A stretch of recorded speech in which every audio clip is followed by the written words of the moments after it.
thank you. I mean, please go ahead. Please, yeah. Okay, so we will go ahead with that. See, the question is that, let us say, yesterday we discussed on my obstacle or whatever I face. It can be obstacle faced by anyone. So basically, she has an obstacle of irritation or whatever, or rather agitation. So the question comes, how do I remove it? It is the obstacle is intense in the sense of not able to reach the destination even though knowing how to reach. So basically, the body does not have any obstacle because the body is coming from the prarabdha karma. Then the mind has obstacle because it expects something to happen because of raga, dvesha, and moha. And there are three kinds of chittas which keep on operating. One is the chitta which can give good result, so they can call it as punya chittas. That is, it can take you to a good realm or a good state of mind, and it looks like an equipoise, but it is not really. Then there is this chitta which can take us to a bad situation or bad realm of existence, which we can call it as apunya or akushala or immoral.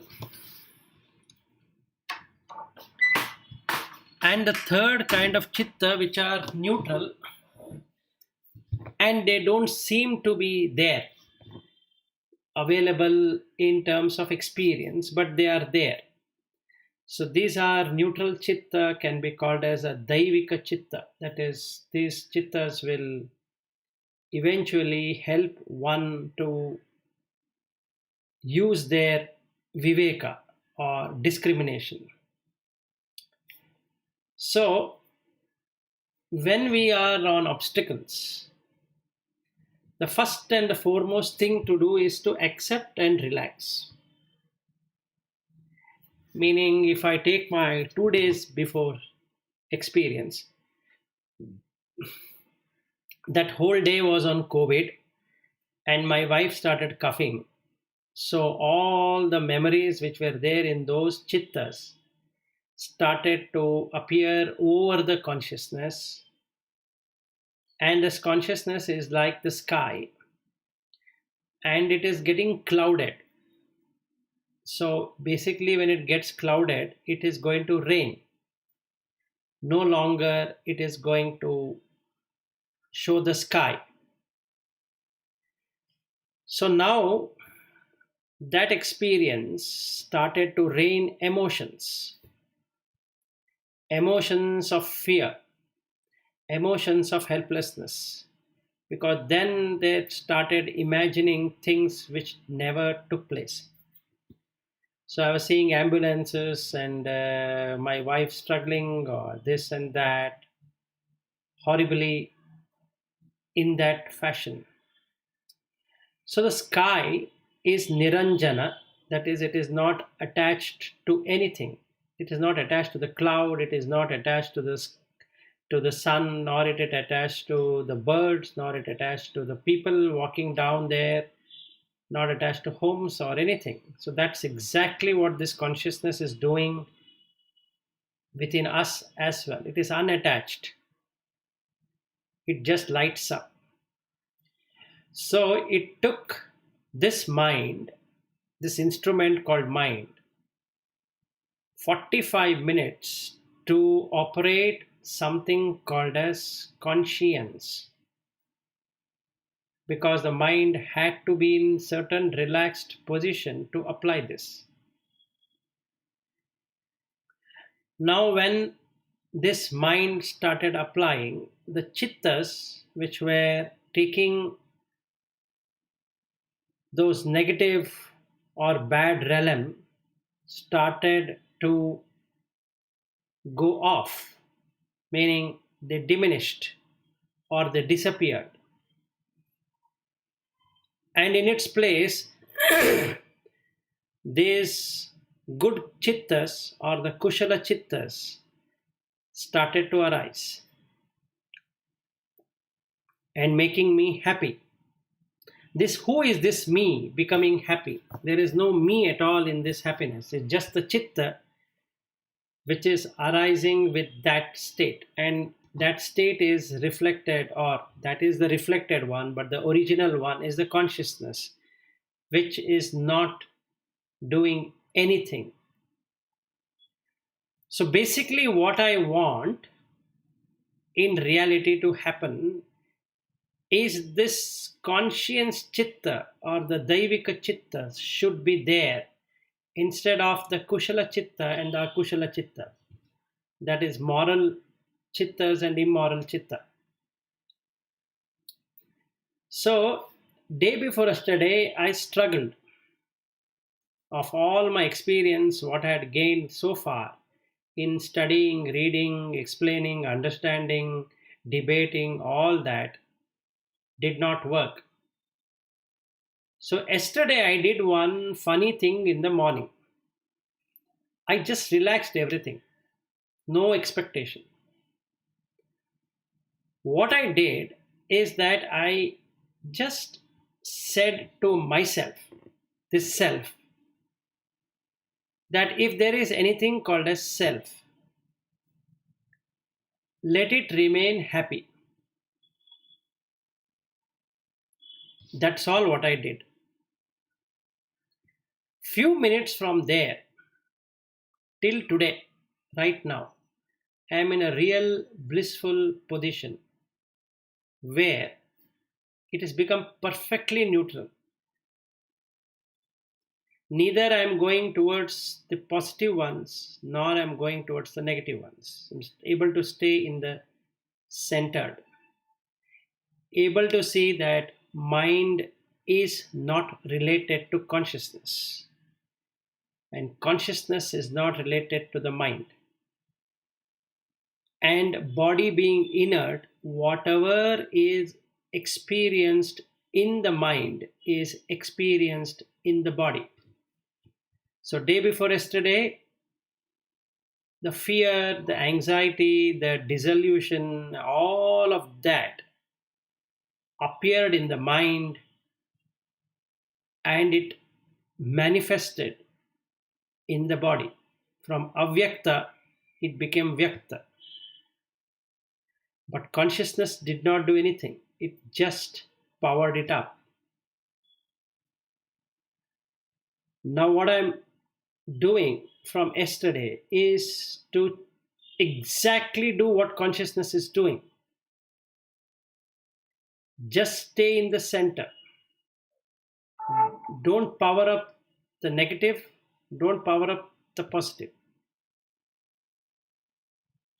Just try to love yourself for whatever you are, whatever the self it's made up of.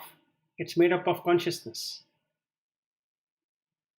So started loving the way things are, as is condition, without predetermination. So that is relaxation. So when we are on this path, generally we put in more effort, virya, and then we want the sadhana to work. There is nothing wrong in expecting the sadhana to work, because that is why we are here. So basically, what I need to do is just remain there in the center by keeping that consciousness which is always blissful, provided I understand what is the meaning of bliss. Meaning of bliss is that you are unmoved by any condition and your heart gets filled up with a kind of happiness which cannot be explained. And this is exactly what the bliss feeling we get when we go into deep meditation for some time, or when we're doing work or whatever. But the virya, if we put more and more, the effort, if we put more and more, it turns into agitation, because we will start to get the diminishing utility of that virya. So we need to relax good amount of time. This is what I learned with my day before yesterday's experience, that had I relaxed, had I accepted that I am listening to this COVID things and it might cause some mental disturbance or turbulence, just like in the flight we get turbulences. So this might become turbulent, but nothing is going to happen to me. It's going to get turbulent. It wouldn't have caused this problem.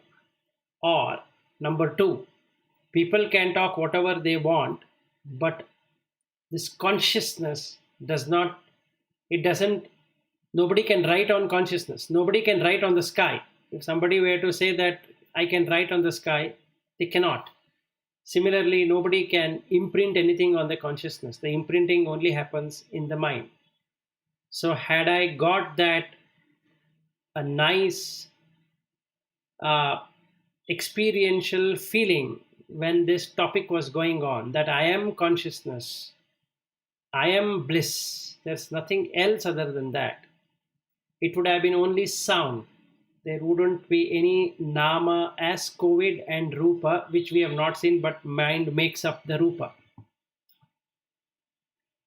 So I got into agitation, I got into fear, I got into restlessness, then I got into frustration, and finally I got into helplessness situation.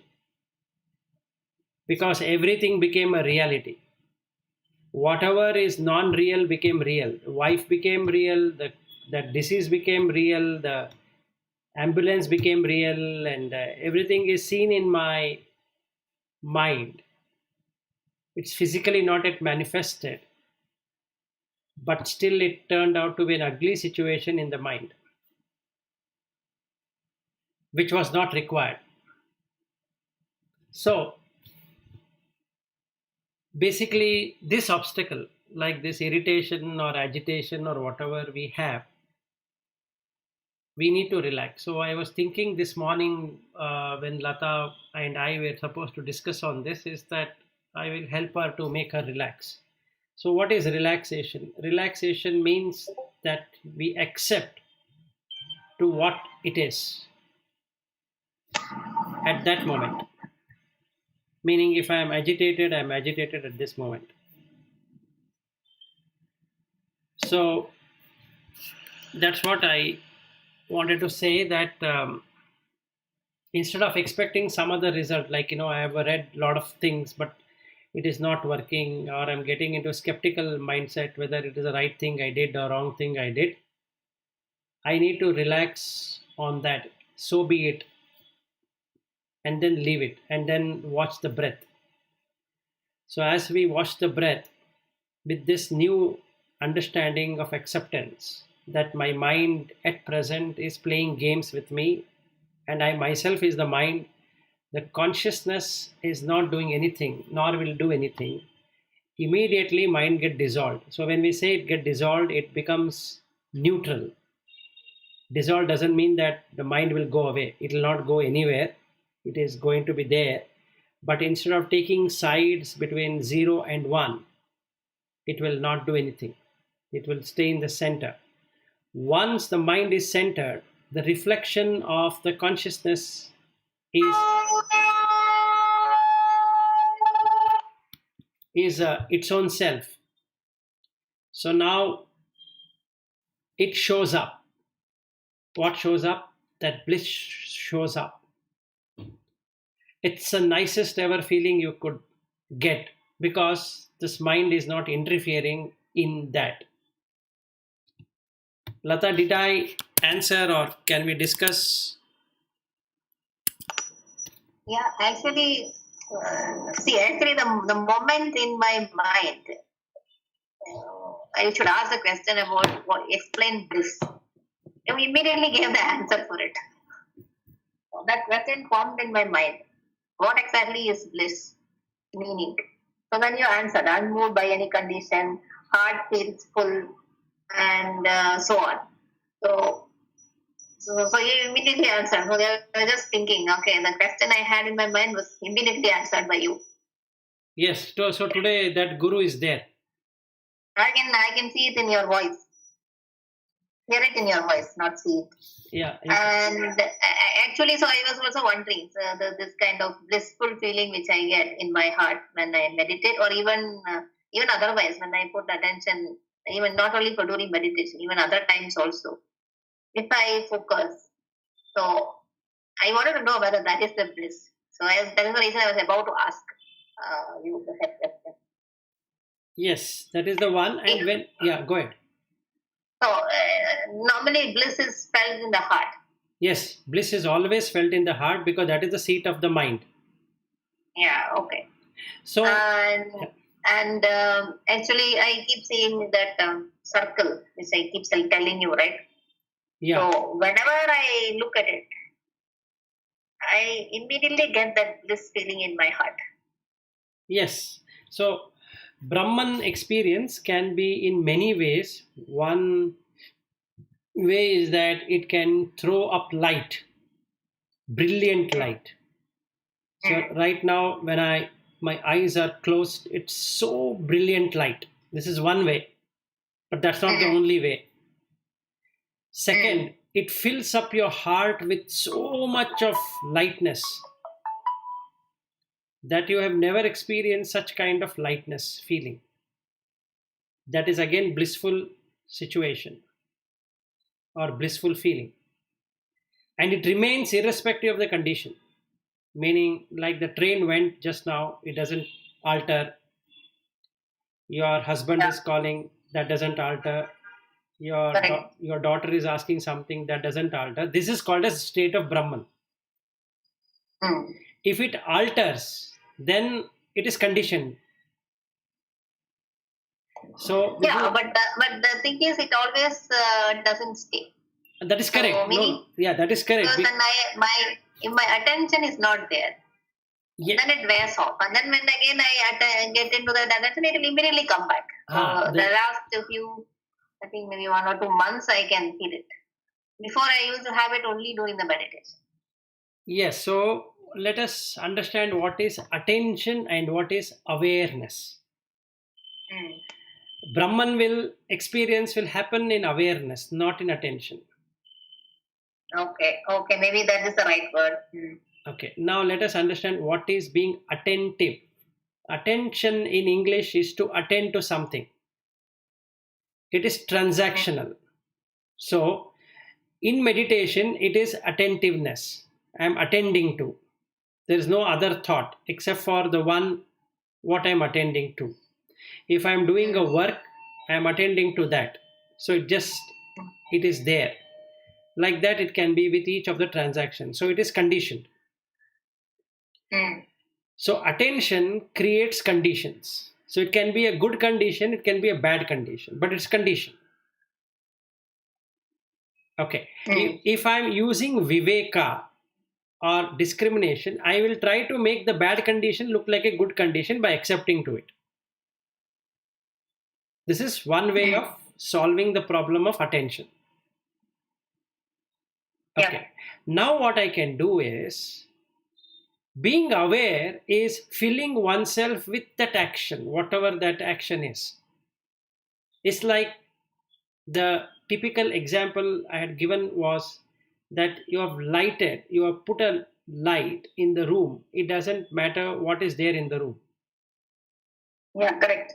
Similarly, what I can do is that irrespective of what you think, what Sri Hari thinks, what somebody thinks, I can keep on talking and yet be peaceful inside.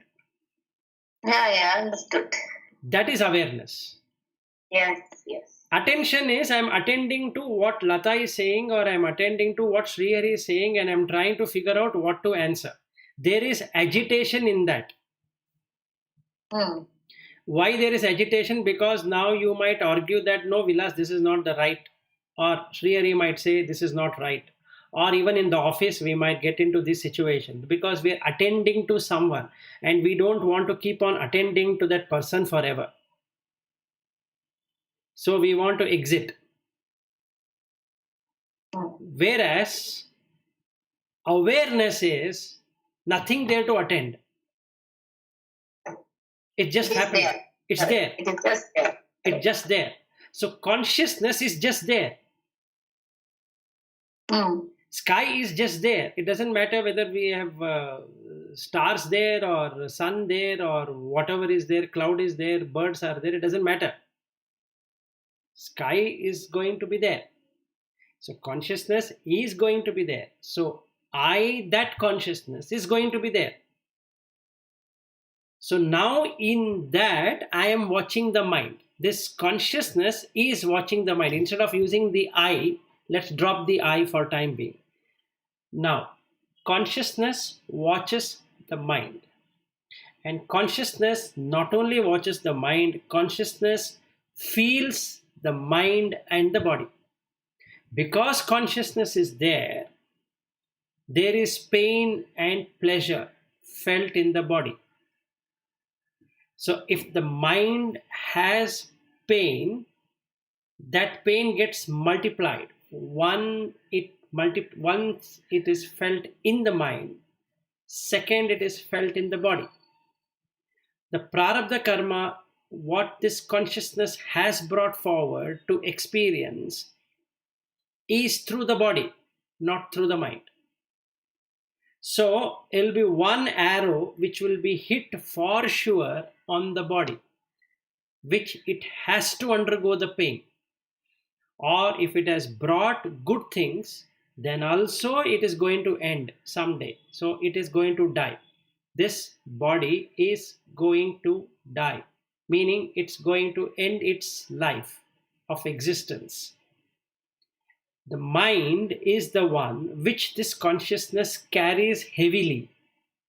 So now what the consciousness is trying to do is to cleanse that mind of its impressions so that the mind doesn't get into a baggage of consciousness. So at the time of so-called death, the mind will not follow the consciousness. Body anyway is there inert. Mind would have followed the consciousness. So now the mind does not follow consciousness. So if the mind cannot follow consciousness, then there cannot be anything called as rebirth. Because that's yeah. If you are dying at that moment when you are in the blissful state, then there is no rebirth. Then there's no rebirth because the mind is not attached. Going into the Brahma realm of existence. Otherwise, you'll go into Brahma realm of existence. See, this is where the thing is. If I'm in a blissful state and I think that I still exist, that ego. Yeah, so if you feel that you feel the bliss, then you go to Brahma. Then I become Brahma. That state of existence is called as Brahma, which you can exist right now as Brahma. As we speak. Correct. Maybe that is the state I experience in between, not the other one. Brahman. Yes, not the Brahman. You will. So at that time, if you die, you will become Brahma because the mind is established in Brahma. So you will get into a Brahma realm of existence, failing which you will be born as a Deva. But you will never be born as a human being because you have crossed that boundary of human. So the best case scenario for all of us is to be born as a Deva. But then the problem is with what chitta is going to come, I don't know because of vasana. Correct. Then again you will come back to human world. Yes, again we'll come back to human world because that punya would have got exhausted. Yeah, correct. In Deva realm, you are always happy, so you won't do anything for the spiritual practice. Exactly. So again we are born in human to develop that punya chitta to take you again to that realm of existence. But in each realm of existence, can be animal, can be preta, can be these humans or Deva or Brahma or whatever, consciousness is the only reality. Yeah. There is no other reality. So, observing oneself to be that undivided consciousness, ever present, non-changing, and what is changing is the mind with its six senses and the six sense objects. which attaches itself due to that very consciousness. And there is nothing called as my body or this body because it is coming from the plant, will immediately fill one with love, one with compassion and equanimity immediately, because that pure consciousness is equanimous. It doesn't do anything extra for anyone except for lighting it up. So now Yeah, you're when you say compassionate, loving, and then equanimous and all that, it is actually Ishvara. No, Brahman has no qualities. See, Ishvara also is treated as Brahman only. See, the Correct. many books say So Ishvara. Like many books says Ishvara. So when you say Ishvara with qualities or attributes, yeah, that they is can be. Ishvara. Yes, even if we take Brahman with attributes, also is there. Yeah. So in Hindu philosophy, we have mixed up everything. Yeah. See, if we go by Patanjali Yoga Sutra, he will say Ishvara Pranidhana. Yeah, correct. He doesn't say anything about Brahman. Yeah, he doesn't say anything about Brahman. He talks only about Samadhi. Yeah, correct. Right. And if we go by Upanishad, it only talks about Brahman.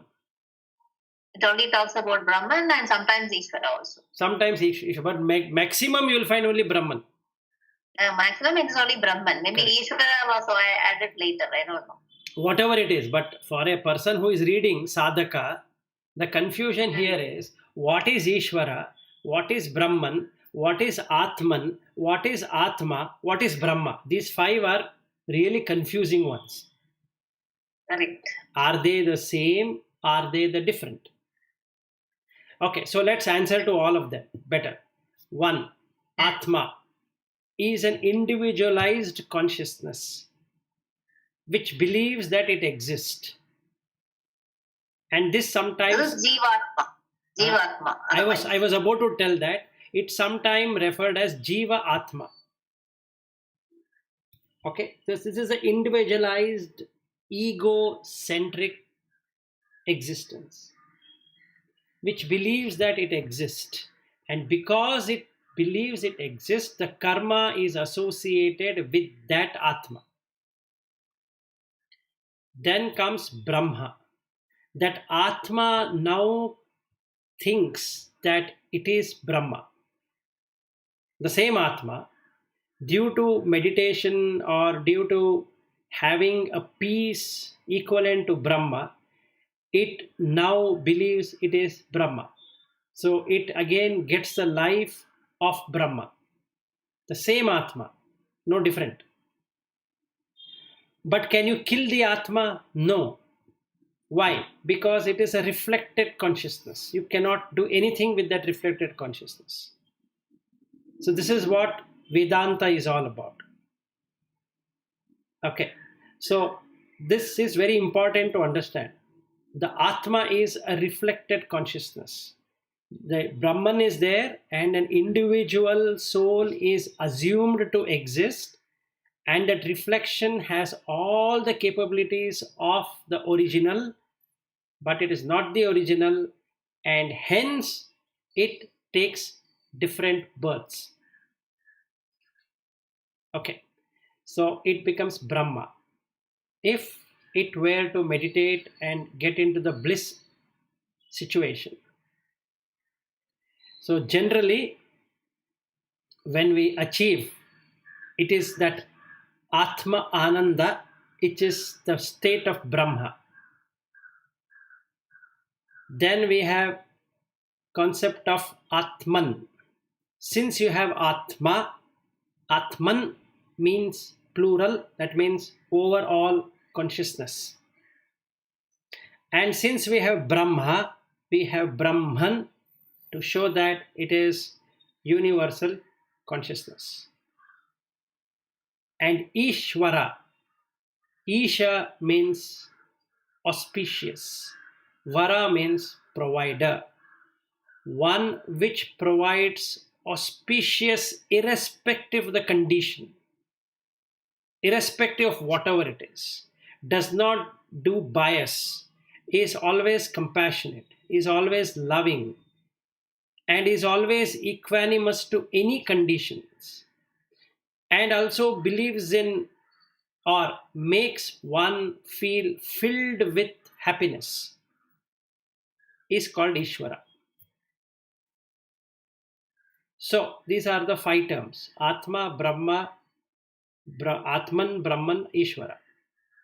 So these sometimes are used interchangeably, especially Ishvara, Brahman, Atman.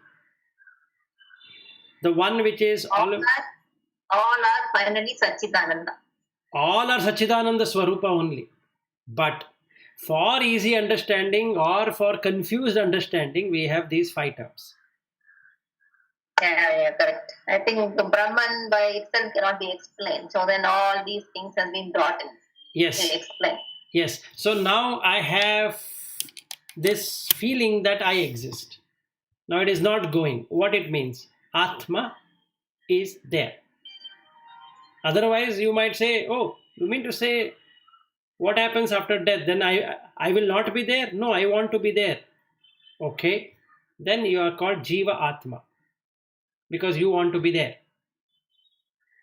Then if Jiva Atma is going to be there, then we should have something called Parama Atma, because then there is something undivided. This is divided and then something should be undivided. That means if something is temporary in nature, then there should be something which is permanent in nature. Temporary cannot stay without permanent. And because of that reason, we have this concept of Atma, Jiva Atma, Paramatma. Atma, Atman. Atman is permanent, Atma is temporary. Brahma is temporary, Brahman is permanent. Ishvara is Ishvara.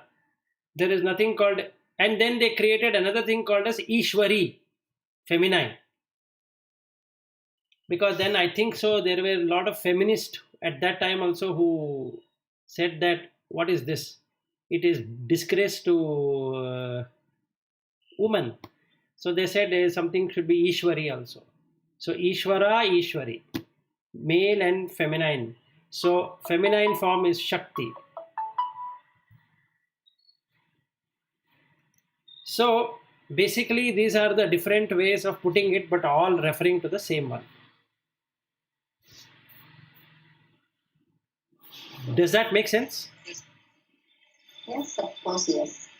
Vilas, you sent one picture about where Vishnu is sitting on the Seshapantu and Brahma coming from the navel. So is that Brahman state where the Vishnu is in, or what? Is it the Brahma existence that is being depicted? See, the thing is this way, good question. So there are three centers. One is the head as a center, which is buddhi, intellect. Emotion as a center, which is the heart where the mind is. And the third center, which is rarely observed, is the navel. The consciousness enters through the navel. That is what it is shown as Brahma appearing in the navel of the Vishnu. So this consciousness is sleeping. What I mean by sleeping is that this consciousness doesn't do anything on its own. So normally Vishnu is shown to be a person who is always inert, even though it is there, and that's the reason his skin color is blue. The consciousness color is always blue. Shown as blue means it is equanimous. It doesn't go by anybody's versions. So when this Brahma is shown, it means to say that when the knowledge is got on Brahman, on that consciousness, it automatically comes up. So you have literally opened up the consciousness. So now in this consciousness, everything exists. So that was the explanation what I had given on that photograph. So what happens is the Lakshmi is the auspicious. So the consciousness normally of a person is sleeping. So if you were to observe the navel,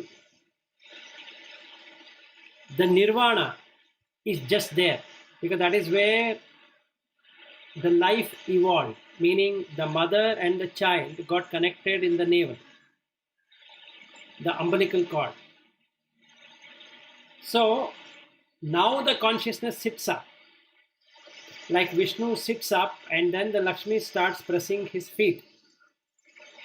Now this consciousness is awakened to itself, become aware. So Brahma is coming from the navel of the Vishnu.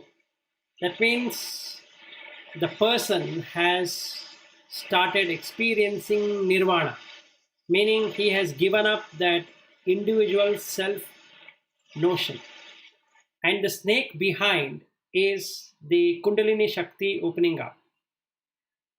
And the ocean water is the samsara. Now he knows that he was dragged into samsara. Now he is out of samsara.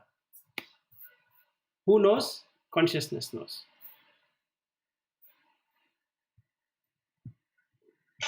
Beautiful depiction. Yeah. So I was going through that, and I was explaining to one Pakistani Srihari. He is one guy. He is in London. We keep on talking. He talks about Sadguru. He talks about Bhaja Govindam. Then he talks about Shankaracharya.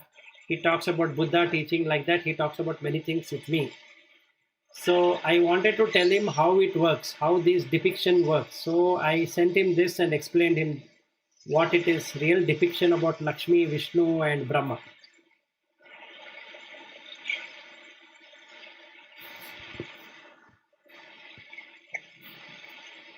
Or the Puranas are actually, if you really understand, there are so many hidden gems in it, I think. Yeah, definitely. You just read it as stories and go ahead. Correct. See, we use the intellect, and that's a problem. Meaning to say that it's not anything wrong with the intellect, but we are not using Mahat. We are using just the normal intellect, what we have gained, and that is the problem. So when we go by the normal intellect, the whatever we have heard is the one which becomes reality. So we really don't see what reality is. They are trying to depict through those stories. Yeah, correct. So that is beautifully depicted, I feel, because we hear a lot of stories like all the devas are going to Vishnu to help them from something or the other. But it's like going and trying to awaken the consciousness. Yeah. Then we see it as a story.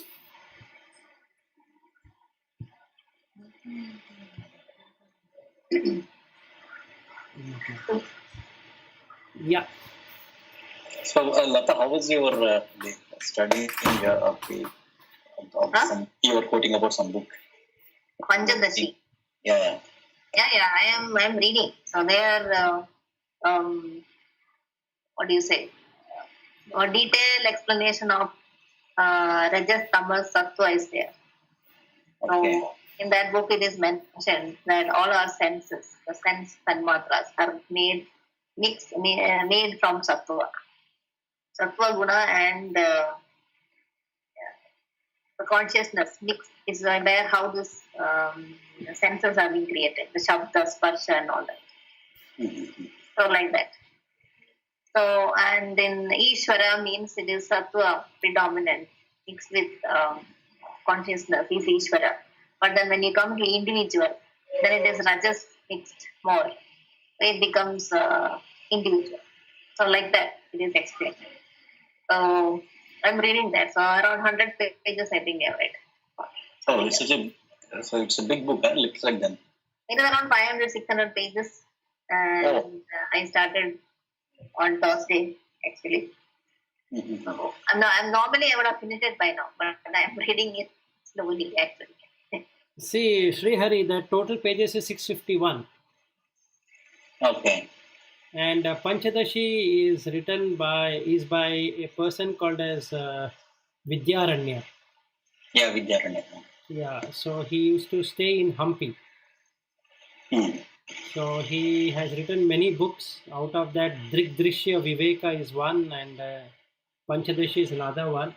So those people who find it difficult to understand Viveka Chudamani, this Panchadashi would be the right thing actually.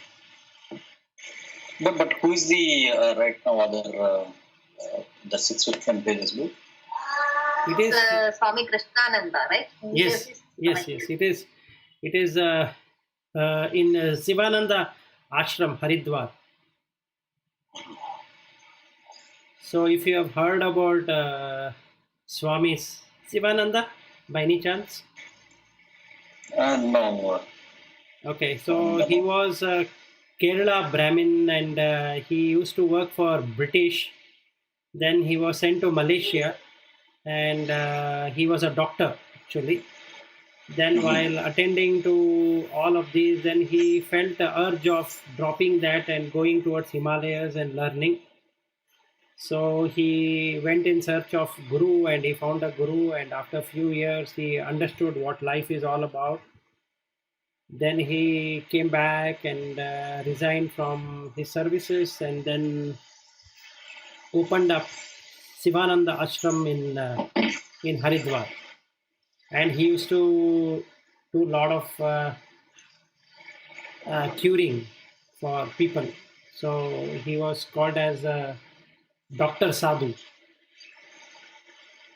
Okay. Okay, and when I had gone to Haridwar, I had gone to the ashram. It's a very nice ashram. You search in internet, you get so many of his articles also.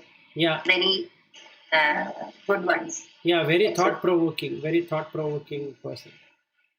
Yeah. So when you read some of these sages, so you can easily make out. You can relate to it very easily. The way they explain things like that.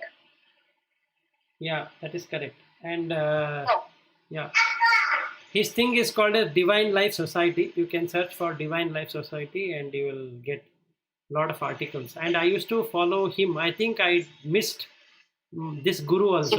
Sivananda. Yeah, I also missed. I think I have missed so many gurus when I listed down. Yeah. So now I remember. I used to refer him in 95. So my story goes from 95 onwards, or 96 onwards, basically. Yeah, correct. So actually, in the third verse of Panchadashi, so that is about the senses and the consciousness.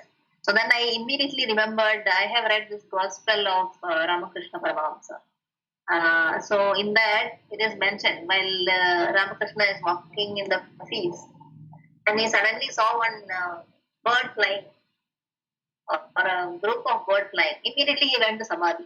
So then I was wondering how he can just be watching some birds, he can go into Samadhi. Then I understood. Once I read this verse, then I understood. He has so much of knowledge inside, even though he is a devotee of Kali, but he has so much of knowledge inside. Otherwise, he will not be able to go to the Samadhi just by seeing a bird flying. So that's so I got an answer to that which was there in my mind from the time I read that book. How can Ramakrishna go into Samadhi by just seeing one bird? Good, very nice.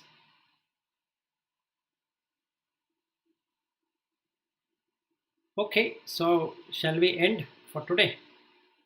Yeah. Yeah. So I think we have become silent, Vilas. No, I have not become means... silent. I'm just trying to see what else I can talk about. So yeah, I think it was good session. I got clarity of what I should do. Okay, so yesterday after we left, I was looking at the Guru and trying to ask him, okay, now what do you want me to do?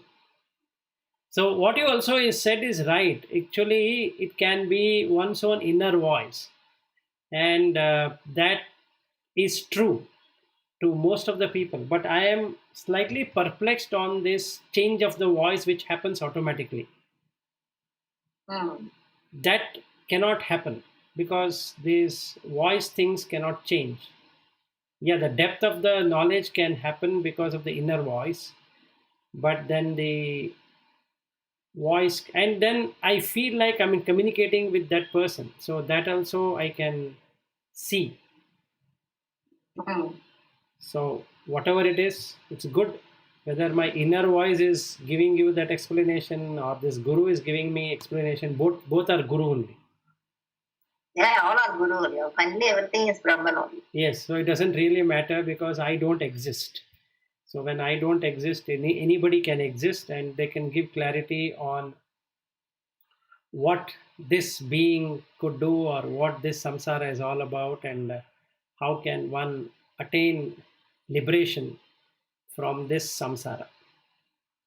So whether whoever is being doing it, it's good. So yesterday I started reflecting after our call that okay, is there a way I can give answer to you, because yesterday you were telling me that you have been in search of answer, and somehow you are not getting. So today from morning I was feeling that you will get the answer. Okay, good sign. Fine. But I got that answer in that two things. One is relaxing or accepting Correct. whatever I am feeling. But I was just trying to make it go away by some way. So that I think is not possible. That's what I found. Correct. So that is one relaxation, and then second is difference between attentiveness and awareness. So that awareness, how to bring instead of this attention Correct. to certain things. So if you are able to be aware, then it is not. It will be there always, whether you are attending to it or not. Absolutely. So when we are doing eating, we are aware of what is happening. And when I'm talking, when this talking, so there won't be anything called as I am talking. When the talking, in the talking, it's only talking. It's only the voice. It's only the ideas. It is everything a sound medium which is coming. Just being aware. Attention means I am attending to Lata. So I need to manipulate something. It's because I exist in manipulation. Whereas in awareness, there is no I, it just comes. Yeah, correct. So while you are talking, I was already trying to experiment that actually, seeing whether that I can just be aware of things.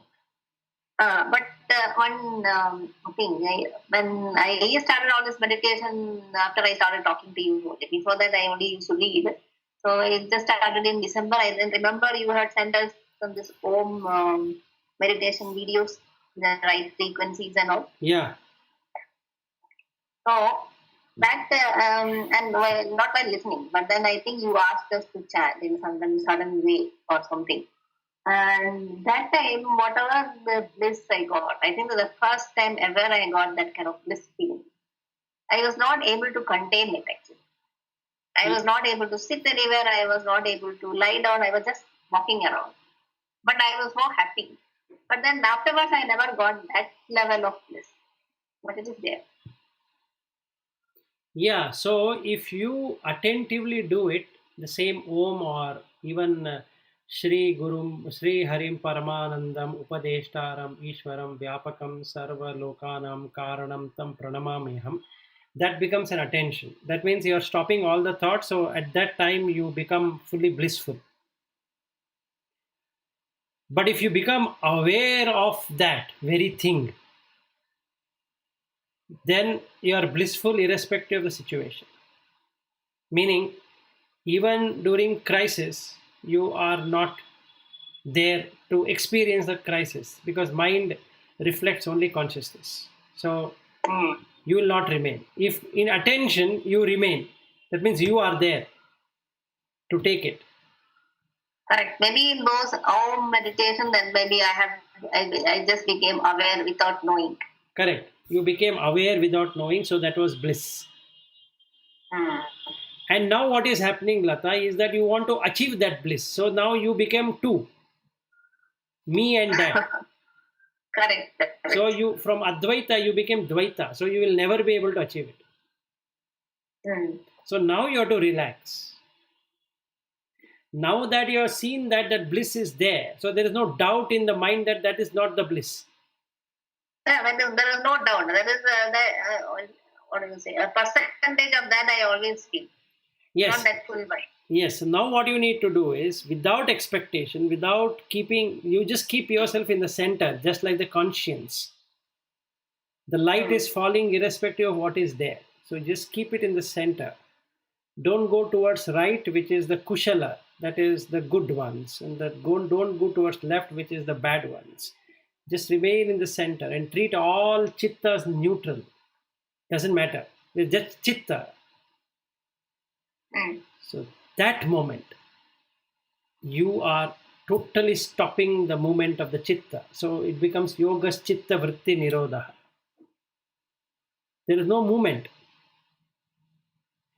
When there is no movement, you have achieved sattva. Mm. If we go by the rajas tamas sattva, rajas is movement, tamas is ignorance, sattva is pure and bright. So if you remain in the center, all chittas ceases to exist at once. Mm. That means what? You are in sattva.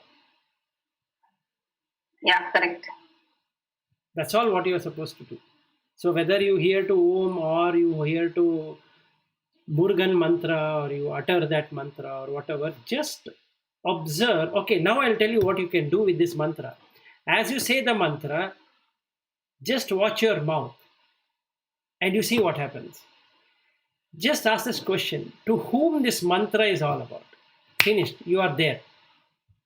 Mm. That is another answer to your question. You try it out after our call, you will go to the same state as you achieved during that Om utterance. Mm. Try it out. It will work. Okay. So, whichever mantra it is, like let us say Om Namo Bhagavate Vasudevaya, if I were to do that, I need to watch the mouth. So, bring the awareness of the breath, mouth, and the sound. Treat it sound as a sound, the movement of the mouth as a movement of the mouth. It's not your mouth or whichever mouth, it's just a mouth, and the breath as breath. Just observe this. You'll exactly get same feeling as you got on that day. Okay.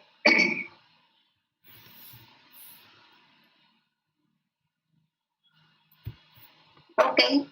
Good. Okay then, Thank you. Thank you, Vilas. no worries. Sri Hari, any questions before we end? No, no, Vilas. Okay, very good. You also become like Padma Shri. See, I think I that's what I said. When Sri is that I should keep quiet. I should give him the chance to ask questions, but I still somehow intervene. No, that is okay. No, Yeah. but actually, to ask questions, I think I have not experienced or come into that state where I felt the urgeness. I mean, once I started to have these sessions with conversations with you and Vilas, then I mean, there is a lot of concept that I have to digest to so that I can feel myself whenever doing my the Nitya Karma, whatever the japa. So actually, this is helping a lot. Earlier, I was just doing for the sake of doing. Maybe there was little bliss or maybe little happiness in what I was doing, but now I understand the intent behind it, and then it is more. I don't know. I can say it is very happy to do now. I mean, by knowing the things, why I am doing what I am doing. Yeah, good. So you started first doing and then knowing. So I did it. I started knowing and then started doing. That's the difference. It doesn't matter. It will all bring to the same one. Yeah, correct, correct. Okay. All right. Okay then. Thank you. Thank you. Yeah, thank you. Bye. Bye bye.